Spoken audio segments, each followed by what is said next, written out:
नमस्कार दोस्तों, स्वागत है आप सभी का अपने YouTube channel tricky engineers academy में। आज हम स्टार्ट करने जा रहे हैं अपना सर्वेइंग का एक और नया टॉपिक जिसका नाम है एक्यूरेसी एंड एरर्स। आजकल इस टॉपिक से काफ़ी क्वेश्चन पूछे जाने लगे हैं, तो हम इसको काफ़ी अच्छी तरीके से कवर करेंगे। तो सबसे पहले हम बात करते हैं प्रिसीजन एंड एक्यूरेसी। एक्यूरेसी और प्रिसीजन में क्या डिफरेंस है?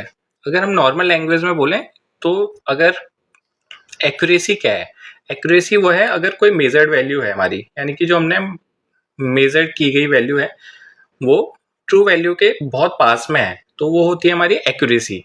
जबकि हमारा प्रिसीजन क्या है? प्रिसीजन है जो मेजर्ड वैल्यू है बहुत सारी, एक बार हमने किसी चीज को मेजर किया, दोबारा किया, तीसरी बार किया, चौथी बार किया, तो ये चारों वैल्यू जो एक दूसरे के जितने करीब होंगी इसको हम बोल देंगे नॉर्मल भाषा में प्रिसीजन। अगर हम टेक्निकल टर्म में बात करें तो टेक्निकल टर्म में प्रिसीजन हुआ हमारा कि डिग्री ऑफ परफेक्शन जो हमने यूज की इंस्ट्रूमेंट में, मेथड में या ऑब्जर्वेशन में, तो ये हो गया हमारा प्रिसीजन। एक्यूरेसी क्या है? एक्यूरेसी है डिग्री ऑफ परफेक्शन ऑब्टेन्ड, जो हमने डिग्री ऑफ परफेक्शन ऑब्टेन कर ली है, मतलब हमें परफेक्शन मिल चुकी है, तो वो हमारी एक्यूरेसी कहलाएगी। और जो हम डिग्री ऑफ परफेक्शन यूज करेंगे उसको हम बोल देंगे प्रिसीजन। तो आप समझ गए होंगे, बाकी हम इसको एग्जाम्पल के थ्रू भी समझेंगे। तो पहले मैं लिख लेता हूँ इसकी जो टेक्निकल टर्म है। प्रिसीजन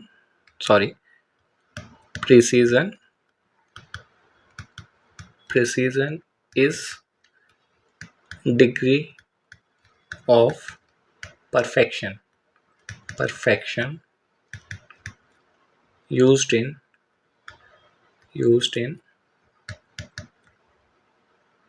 इंस्ट्रूमेंट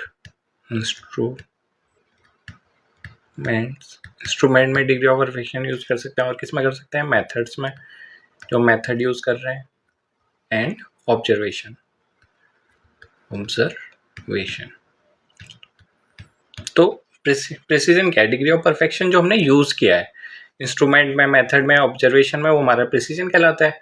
और अगर हम डिग्री ऑफ परफेक्शन ऑब्टेन कर लें, यानी कि हम उसे प्राप्त कर लें, तो वो क्या कहलाता है? हमारा एक्यूरेसी कहलाता है। तो एक्यूरेसी को भी लिख लेते हैं। Accuracy is the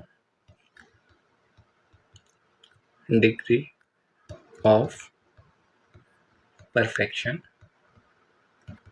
obtained. अगर हमने डिग्री ऑफ परफेक्शन ऑब्टेन कर लिया तो हम उसको क्या बोल देते हैं? उसको हम एक्यूरेसी बोल देते हैं। और हमने नॉर्मली भाषा में क्या बोला था? अगर ये मान लीजिए कोई लेंथ है, तो ये 10 मीटर इसकी लेंथ है, ठीक है। तो अगर हम इसको मेजर्ड वैल्यू मेजर करें और हमें 10 मीटर ही मिल जाए, तो ये क्या हो जाएगा? हमारी एक्यूरेसी कहलाएगी। लेकिन जो 10 मीटर वाली लेंथ है इसको हम मेजर करें, एक बार ये 9 मीटर आई, दूसरी बार ये 9.1 मीटर आई, तीसरी बार ये 9.2 मीटर आई, तो ये क्या हो जाएगा? ये हमारा हो जाएगा प्रिसाइज वैल्यू है, यानी कि जितनी भी मेजर्ड वैल्यू है वो एक दूसरे के कितने पास है। ये 0.1 मीटर का डिफरेंस है, 0.1 मीटर का डिफरेंस है, तो ये क्या हो गई? हमारी प्रिसाइज वैल्यू हो गई। तो एक और एग्जांपल से समझ लेते हैं, तो आपको इजीली समझ में आ जाएगा। यहाँ से हम एग्जांपल उठा लेते हैं। ये पहला ये हो गया, ऐसे हम दो और भी ले लेते हैं ताकि हम इजीली समझ पाए। एक ये हो गया, दोबारा दूसरा ये हो गया, एक और ले लेते हैं, तीसरा ये हो गया। अब मान लीजिए आप शूटिंग करने गए हैं, जितने भी एनसीसी कैडेट्स होंगे अपने टाइम पे, तो उन्होंने कभी शूटिंग की होगी। तो हमारे टाइम पे क्या होता था? तो हम उस वक्त प्रिसाइज वैल्यू देते थे, मतलब जो हमारे इंस्ट्रक्टर होते थे वो ये नहीं देखते थे कि हमारी एक्यूरेसी कितनी है, वो हमारा प्रिसीजन देखते थे। क्योंकि इंस्ट्रूमेंट हमारे हाथ में नहीं है, जो हम राइफल यूज करते थे, तो हम उनको नहीं पता था कि राइफल की एक्यूरेसी कितनी है, क्या पता राइफल ही खराब हो। तो हम जो 5 की 5 गोलियां हिट करते थे वो प्रिसाइज होनी चाहिए, यानी कि जैसे मैं आपको एग्जांपल के थ्रू बताता हूँ। जैसे आपने हिट की, तो अगर वो यहीं पे हिट हो गई, मतलब पास में, तो ये हो गई हमारी एक्यूरेसी, मतलब ये एक्यूरेट वैल्यू हो गई। लेकिन अब मान लीजिए कि पहली हिट करी, दूसरी हिट करी, तीसरी हिट करी, चौथी हिट करी और पांचवी हिट करी। देखिए अगर एक्यूरेसी होती तो यहाँ पर होना चाहिए था, लेकिन हमारा क्या हो रहा है, जो 5 की 5 गोलियां हैं वो हिट कहाँ पे किए हैं, लेकिन एक ग्रुप में हिट किए हैं। ये जो है हमारा, तो ये 5 की 5 गोलियां क्या है, एक ग्रुप बनाया हुआ है। तो जो प्रिसीजन है वो एक ग्रुप की तरह भी मान सकते हैं आप, यानी कि सेट ऑफ मेजरमेंट भी बोल सकते हैं आप इसको। प्रिसीजन को आप सेट ऑफ, इसको आप सेट ऑफ ऑब्जर्वेशन भी बोल सकते हैं, set of observation, set of observation भी बोल सकते हैं। तो ये क्या हो गई, हमारी प्रिसाइज वैल्यू हो गई। लेकिन अगर यहीं पर, यहाँ पर ही हमारी ये वाली चीज़ें क्या होगी, ये एक्यूरेट भी है और प्रिसाइज भी है, तो हम इसको बोल देते हैं एक्यूरेट एंड प्रिसाइज वैल्यू। इसको मैं नाम दे देता हूँ एक्यूरेट वैल्यू, एक्यूरेट वैल्यू। इसको हम बोल देते हैं precise value, precise value. And इसको हम बोल देते हैं एक्यूरेट एंड प्रिसाइज वैल्यू। ये क्या होगी, हमारी एक्यूरेट एंड प्रिसाइज वैल्यू हो गई।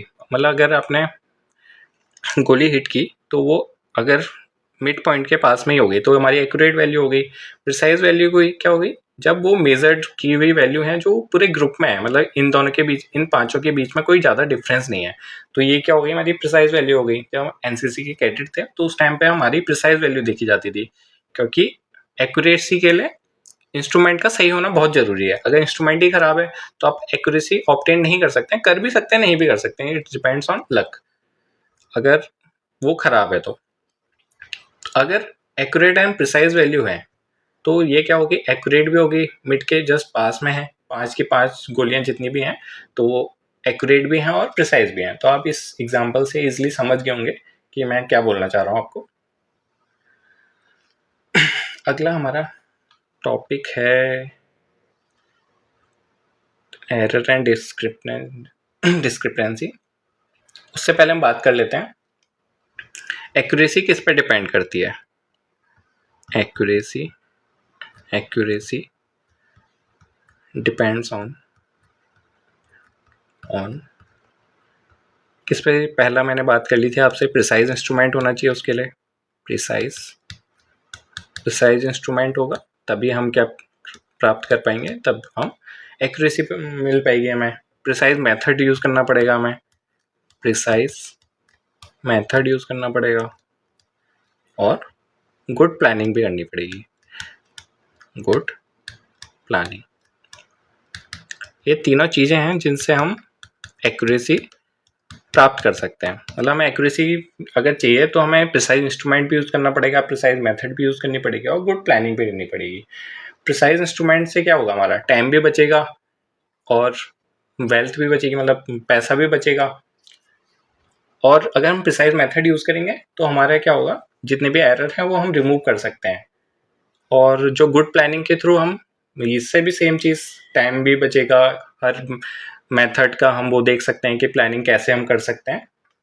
तो ये सब एरर को बचाने के लिए, तो हमें एक्यूरेसी इन तीनों वजह से मिल सकती है। अब हम अगली बात करते हैं एरर और डिस्क्रिपेंसी की। एरर और डिस्क्रिपेंसी में क्या डिफरेंस है। तो अगर हम एरर की बात करें तो एरर क्या है, हमारा जो ट्रू वैल्यू है और मेजर्ड वैल्यू, ये ट्रू वैल्यू है और ये मेजर्ड वैल्यू है, इनके बीच में जो डिफरेंस होगा वो हमारा एरर कहलाएगा। जबकि डिस्क्रिपेंसी क्या है, जो हमारी मेजर्ड वैल्यू के बीच में अगर हमने 2-3 मेजर्ड वैल्यू निकाली तो इनके बीच में जो डिफरेंस होगा वो हमारा डिस्क्रिपेंसी कहलाएगा। तो आप थोड़ा बहुत समझ गए होंगे, बाकी हम एक एग्जांपल लेते हैं ताकि आप और बेहतरीन तरीके से समझ पाएँ। तो मान लीजिए ये आप है, ये आप है, ये आप है, आपकी हाइट हम मान लेते हैं 6 फीट मान लेते हैं ताकि आपको भी अच्छा लगे। तो हम 6 फीट मान लेते हैं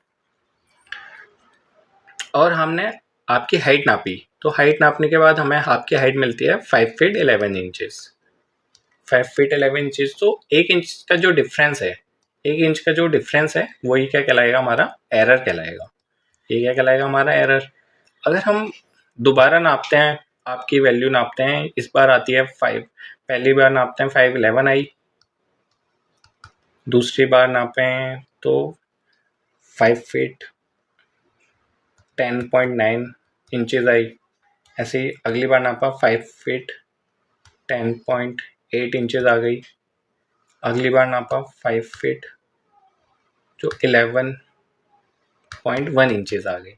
तो इनके बीच में जो डिफरेंस है, मेजर्ड वैल्यू के बीच में, ये सारी कितनी है मेजर्ड वैल्यू है, मेजर्ड वैल्यू के बीच में जो डिफरेंस है ये क्या कहलाएगा, हमारा डिस्क्रिपेंसी कहलाएगा। और जो ट्रू वैल्यू और मेजर्ड वैल्यू के बीच में जो डिफरेंस है वो क्या कहलाएगा, हमारा एरर कहलाएगा। तो अब आप समझ गए होंगे, तो इसको हम लिख लेते हैं, difference between true value and measured value is called error। और डिस्क्रिपेंसी क्या है, अगर हम बात करें तो हम बोल देंगे difference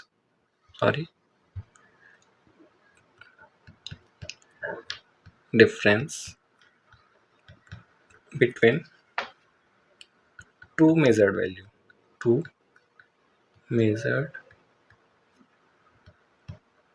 value is called discrepancy। तो आप समझ गए होंगे इसलिए। तो यहाँ पे हम कलर चेंज कर लेते हैं, यहाँ कलर ले लेते हैं, ये क्या हमारा एग्जाम्पल हो गया।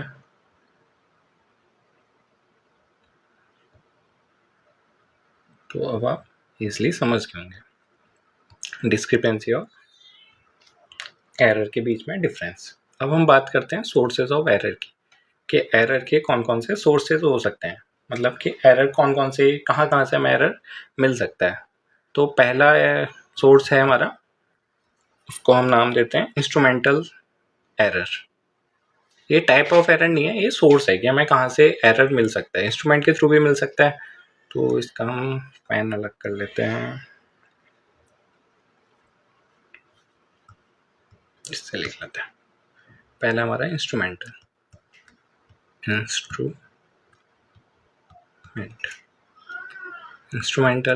हो गया हमारा। तो अगर हम इंस्ट्रूमेंट का सही से एडजस्टमेंट ना करें, या हम कोई ऐसा इंस्ट्रूमेंट ले लें, यूज़ कर लें जो इम्परफेक्शन हो जिसमें, तो इसके कारण जो हमें मिलेगा एरर वो क्या कहलाएगा, हमारा इंस्ट्रूमेंटल एरर कहलाएगा। इंस्ट्रूमेंटल एरर तो इसमें आप लिख सकते हैं, error may arise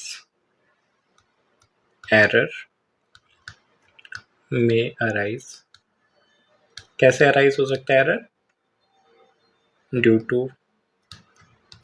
to imperfection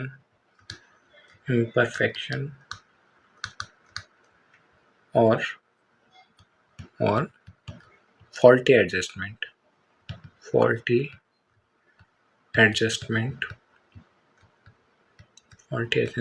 of instrument। अगर हम जैसे अब मैं आपको एग्जांपल के थ्रू बताऊं, तो हमने कोई ऐसी चेन है जो काफ़ी लंबी है, मतलब जो जिसकी जैसे अगर 20 मीटर की चेन है तो वो 20 मीटर का नहीं होके 22 मीटर की है। तो ये क्या हो गई, 22 मीटर की चेन हम यूज़ करेंगे तो हमारा इंस्ट्रूमेंटल एरर है, क्योंकि जो हमने इंस्ट्रूमेंट यूज़ किया है वो गलत इंस्ट्रूमेंट किया है जिसमें इम्परफेक्शन है, तो ये हमारा एक एरर हो गया। अगला हम बोल सकते हैं कि कोई हम बोल देते हैं थियोडोलाइट ही है, जैसे एक थियोडोलाइट हम यूज़ कर रहे हैं, तो थियोडोलाइट का जो हमने एंगल है वो मान ली थियोडोलाइट का हमने सही से एडजस्टमेंट नहीं किया, तो जिसके अगर हम रीडिंग लेंगे, यहाँ पे स्टाफ लिया हमने, यहाँ से रीडिंग ली, तो जो रीडिंग आएगी वो एक्यूरेट नहीं आएगी, क्योंकि हमने इंस्ट्रूमेंट का जो एडजस्टमेंट है वो अच्छे ढंग से नहीं किया है। तो इसके कारण जो हमें मिलेगा एरर वो क्या कहलाएगा, इंस्ट्रूमेंटल एरर कहलाएगा। तो इंस्ट्रूमेंटल एरर हो गया। सेकंड हम बोल देते हैं, सेकंड हो जाता है हमारा पर्सनल एरर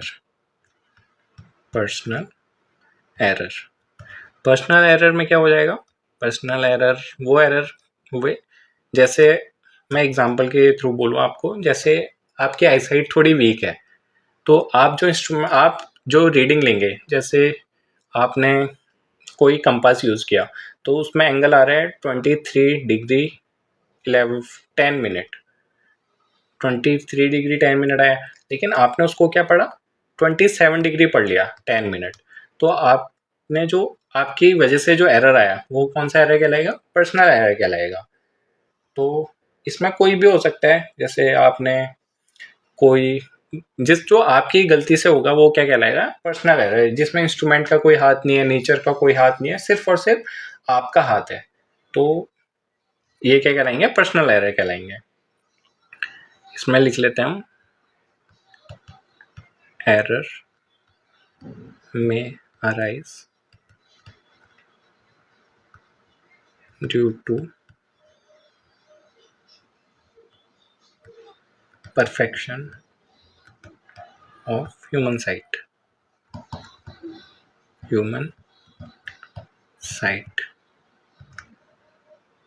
in observation। तो ये क्या कहलाएगा, हमारा पर्सनल रहेगा। बाकी भी कुछ और भी हो सकते हैं, जैसे हमने कोई रीडिंग, स्टाफ की रीडिंग पढ़नी है, वो हमने गलत पढ़ ली, तो ये क्या हुआ है, हमारे पर्सनल एरर हो गए। जो हमारा थर्ड है, जो सोर्स ऑफ एरर में थर्ड हमारा होता है, वो होता है हमारा नेचुरल एरर, जो नेचर की वजह से होते हैं। जैसे कि मान लीजिए ह्यूमिडिटी है, वहाँ पे टेम्परेचर कम या ज़्यादा है, जो हमारे हाथ में नहीं है, जैसे ग्रेविटी हो गई, हवा चलने लगी, विंड हो गई हमारी, मैग्नेटिक डिक्लिनेशन हो गया, जो कि हमारे हाथ में नहीं है। तो इसके कारण जो आएगा वो क्या होगा, हमारा नेचुरल एरर होगा। तो हम थर्ड पॉइंट लिख लेते हैं, हमारा थर्ड पॉइंट है हमारा नेचुरल एरर। तो थर्ड पॉइंट हो गया हमारा, इसमें हम लिख लेते हैं, error may arise due to variation in natural phenomena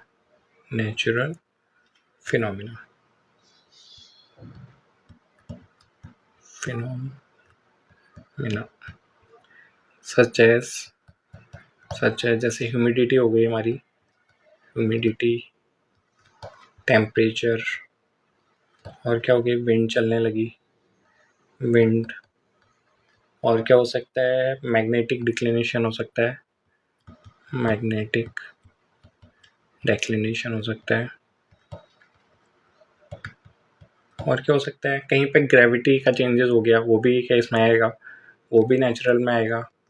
तो जो भी हमारे हाथ में नहीं है, ना ही इंस्ट्रूमेंट का कोई रोल है उसमें, ना ही आपका कोई रोल है, और आप इसको बिल्कुल भी चेंज नहीं कर सकते हैं। बाकी तो आप इंस्ट्रूमेंट सही यूज़ कर सकते हैं, पर्सनल एरर भी आप एक हद तक मिनिमाइज कर सकते हैं अगर सही से हम केयर करें, लेकिन नेचुरल जो एरर हैं इनको हम कुछ नहीं कर सकते हैं।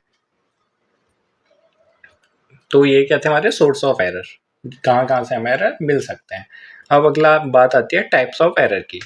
अगर हम बात करें टाइप्स ऑफ एरर, हमारे 3 टाइप के होते हैं। पहला होता है हमारा मिस्टेक्स, दूसरा है हमारा सिस्टमैटिक एरर, सिस्टमैटिक एरर हो गया। थर्ड हो गया हमारा एक्सीडेंटल एरर।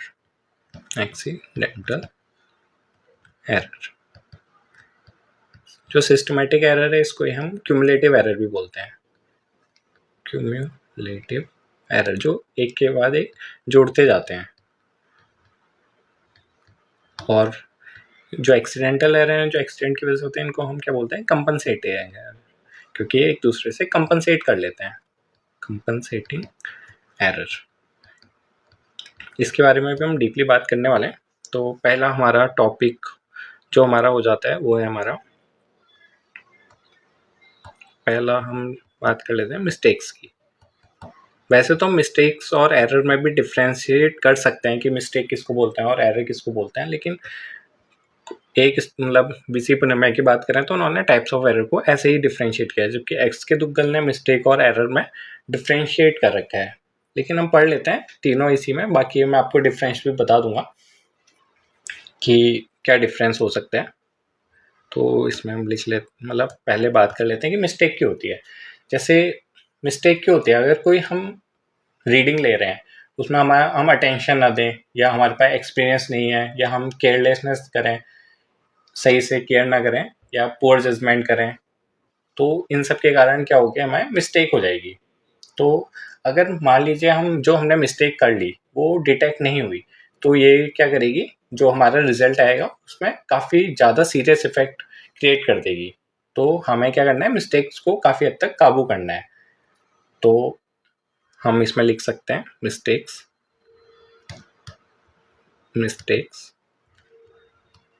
आर अराइज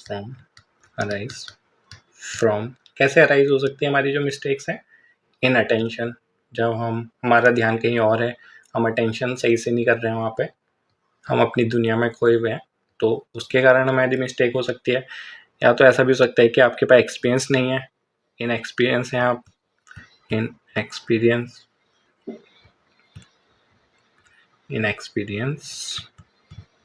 अगर आप इन एक्सपीरियंस हैं तब भी आप मिस्टेक कर सकते हैं। जब आप केयरलेसनेस करें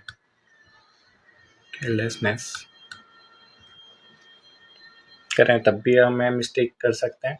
या तो हम पुअर जजमेंट करें, जो हमारा जजमेंट है वो सही से नहीं हो पाया, तो पुअर जजमेंट के कारण भी हम मिस्टेक कर सकते हैं। या तो जो आप ऑब्जर्वेशन ले रहे हैं, लेकिन ऑब्जर्वेशन लेते वक्त आपके माइंड में कन्फ्यूज़न है, तब भी क्या हो सकता है, मिस्टेक्स हो सकती हैं। और confusion in mind of observer, तो ऑब्जर्वर है जो रीडिंग ले रहा है, उसके माइंड में जो कन्फ्यूज़न हो गया, उसके कारण क्या हो सकती है, मिस्टेक्स हो सकती हैं। तो आप मिस्टेक समझ गए होंगे, आपने अटेंशन नहीं दिया, मतलब वहाँ इनएक्सपीरियंस है, केयरलेसनेस है, इनके कारण क्या हो जाएगी, हमारे मिस्टेक्स क्रिएट हो जाएंगी। तो अब हम बात करते हैं सिस्टमेटिक एरर और एक्सटेंटल एरर। मेरे को लगता है हमें ये सेशन यहीं पे समाप्त कर देना चाहिए। अगले सेशन में हम सिस्टमेटिक एरर और एक्सटेंटल एरर के बारे में अच्छे तरीके से कवर करेंगे। धन्यवाद। बाकी अगर आपको हमारे लेक्चर पसंद आते हैं तो प्लीज़ हमारे चैनल को सब्सक्राइब कीजिए और ज़्यादा से ज़्यादा अपने दोस्तों में शेयर करिए, ताकि हम भी ग्रो कर सकें और आप भी ग्रो कर सको। धन्यवाद।